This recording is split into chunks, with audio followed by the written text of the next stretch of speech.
سره دغه ملګری ولاړلې کوم چې تاسو دا کوده ولیدله چې کوم تقریبا 4-5 کیلو یو کوده وکړله هم په انتظار چې دی به کوده سټې مږدي او د دې باره کې دا مشهوره ده چې دې والد صاحب به د مازدیګر نه تر ماښامه پورې 25 فولاګي یا 25 ګېډه سره ډریبل راځئ دې سره خبرې کوي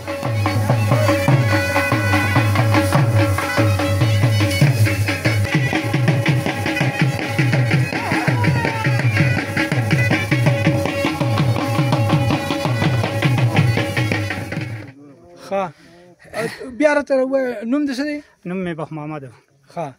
او تا به اشرې څومره داسې دا کړي اټینډ کړي خپل یاره اشرې خو ډېرې زیاتې کړلې.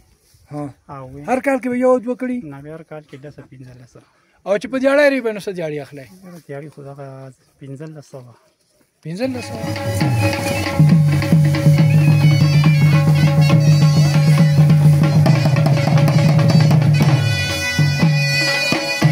عایشه بسې 2,500 روپو کار کو خو چا څه کسشته نه دلته 2,500 روپو تاو نه لیدله که ته ودوې یار کم ګاډی چې څومره زیات لوډ وړي که نه دومره خرچه هم سیوا وي ولې یا خرچه نه سیوا کوي خرچه کې څه غواړي ګراني په بیه ګراني خرچه خو دا ټول کوي خبره مې دا کوله چې تاسو د کول خلک چې کم دی که نه څنګه چې هغې غوړي خوړل څنګه چې هغې کار کو دا نوی کول دغسې خوراک یا دغسې کار کولی شي کار کولی شي خوراک نه شي کولی ملیریا تبې زیاتې شوي دي هندوګانې خوړې پرې پوهېږي ډاکټران مېړه وکړو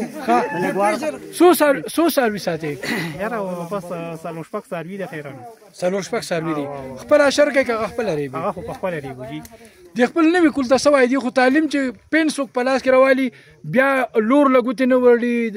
سخسورې له ګوته نه ورړي په څاروي ورته ځان بس کارېږي په دې ملک کې بغیر څاروي ګزاره کېږي او که څاروی کوي نو بیا خو دې نه بغیر کار نه کېږي پوته پورې ځان سنبالوي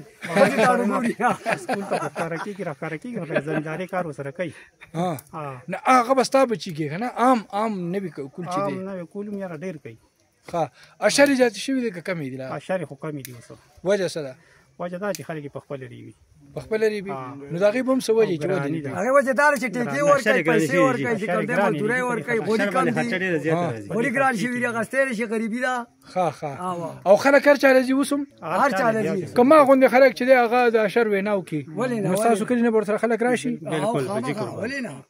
راځو به نه ډېر زیاته مننه الله دې په عمر کې په صحت کې په طاقت کې برکت واچوه ولې چې څنګه تاسو وریبل نو یقین وکړه چې ما په دې نږدې وخت کې د هغه پخوانو مشرانو نه علاوه داسې واښه داسې کوده څوک نه دي لیدلي ډېر زیاته او که زه تاسو ته وښیم دا یوه کوده په خدای پاک بروسه وکړه چې په دې یو لاس کې نه ټینګېږي 15 کیلو خواوشا یوه کوده ده او داسې په دې ځای کې څو خلک دی چې هغه دلته کال په کال راځي او دا د هغې د روټین کوده ده لکه دا ما فرمایش باندې نه ده جوړه کړې د روټین کوده ده اشر د پښتنو د اجتماعي ژوند یو آینه ده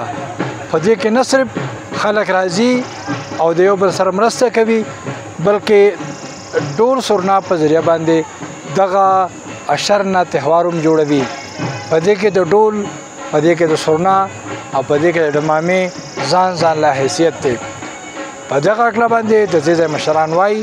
چې د ډول او سرنا سره نه صرف یو بل خلک په خپلو کې مشغول وي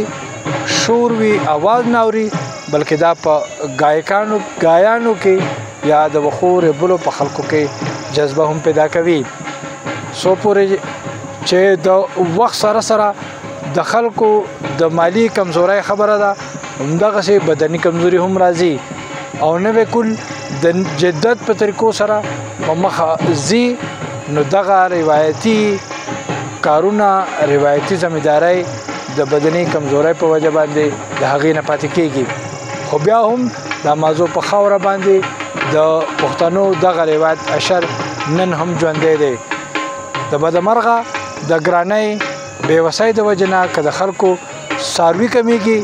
نو د هغې مالي حیثیت هم کمیږي چې د هغې په وجې باندې اوس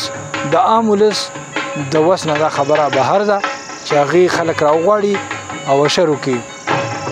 خو بیا هم دا موضوع په سیمه دغه ژوندی دی